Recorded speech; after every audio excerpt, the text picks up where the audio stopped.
Hi friends, I'm Emma and I'm a huge book nerd. Alright, this is probably going to be a little bit of a brief wrap-up video, but you know, it's been a long month. There have been a lot of things going on this month. I've been very busy and very stressed, but lots of life stuff happening and being accomplished. So, in the month of March, I only read 4 books. The first of which was an audiobook that I'll put the picture of up here. It is Butter Honey Pig Bread by Francesca Equiazzi. And y'all, this audiobook blew my mind. I was expecting it to be good, like it looked really interesting, but I had just not heard anything about it at all. I did not know that this book existed. I hadn't heard any buzz about this at all, so I really wasn't expecting something like phenomenal. I was just expecting something like good. This was phenomenal, like completely blew my mind.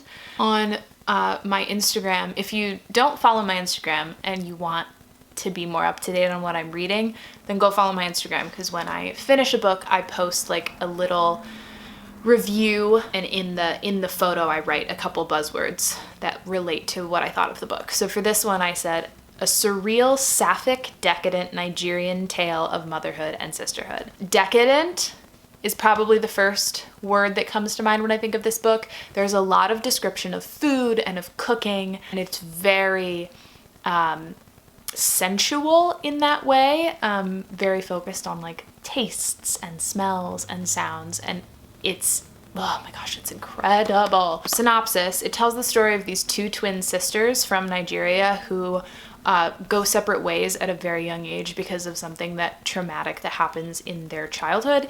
And one of them moves to Canada, and the other one I think goes to the UK for a little while. And then they come back for this event at home. And the book goes back and forth between their childhood, their teenage years, their young adulthood, and present day when they're back in Nigeria with their mother. It's all about like family relationships and like relationships. One of the sisters is gay, and the other one, well, I don't want to give spoilers. No spoilers. But oh my gosh, I cannot speak highly enough about this. I think that people need to read this, need to shout it from the rooftops. It is a fantastic book. So I gave that 5 stars for sure. Phenomenal. Please read it. The next book that I read in March was Honey Girl by Morgan Rogers. And I was really excited about this because I've been hearing absolutely incredible things. The problem is I am not generally much for like romance novels. They're just not my thing. And sadly, this was no exception. I feel like people are going to be so mad. It's a good book, and I think if you like romance, then you'll love it.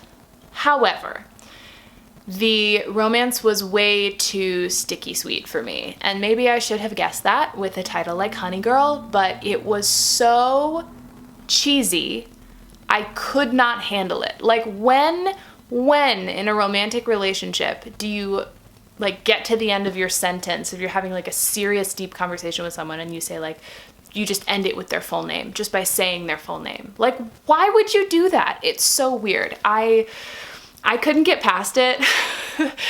However, the parts of this that are not romance focused, the parts that are our main character Grace going through her life and figuring out what to do post school, that was amazing. I loved that part. It made me tear up at one point. I was like, yes, it's so hard when you're like academia, and then you're not in it anymore, and nobody talks about how hard that is. I feel like maybe I'm just new to it, but that part of this was great.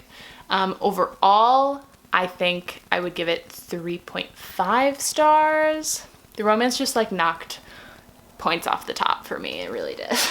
Anyways, feel free to yell at me in the comments. I know everyone loves this book. Anyways, the next book that I read, and actually I'm only about halfway through, but I've read the whole thing before, so I feel totally confident talking about it. It's Furiously Happy by Jenny Lawson. I was like just feeling very stressed and anxious earlier this month, and as you probably saw, I gave that recommendations book on like comfort reads, and this is one of my huge comfort reads, so I picked it up.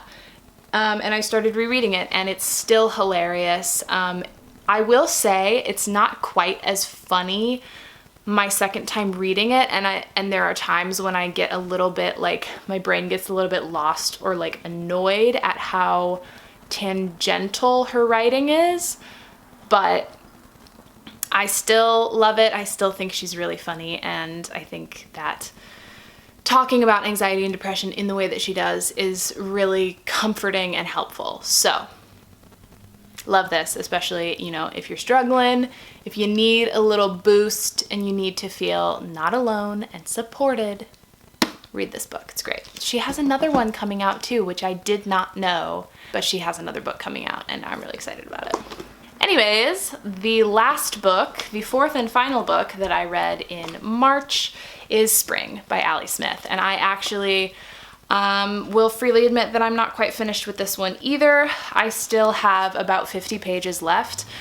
I just haven't had time to sit down and finish it, and I'm going home this weekend, so I wanted to film this right now instead of waiting to finish this. But this is phenomenal. I mean, if you are not new to my channel, then you know that I absolutely love this quartet. I've read Autumn and Winter, and they both blew my mind, especially Autumn, because I did not know what I was getting into, and I was like, what is this magic that this woman is putting to paper? Because it's insane.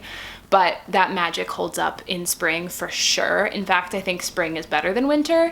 I think so far it's like Fall, top tier, Spring right behind it, and Winter a little bit lower, and they're all like amazing. It's prose poetry is basically what it is, but in a novel format, and again, just reading whole passages out loud to my roommates, annoying the heck out of them. It's so good, and this one is like so hopeful and like new life and like letting go and rebirth and like, oh, so good. So good, so Spring. Anyways, I feel like I'm starting to ramble, so I'm gonna stop talking, but I can almost guarantee you when I finish those last 50 pages, I'll be giving that 5 stars. And those are all of the books that I read in March. I hope that you have enjoyed watching this little video. And if you did, please like and subscribe and leave some comments down below. And I will see you in the next video. Thanks so much for watching. Bye! Mwah.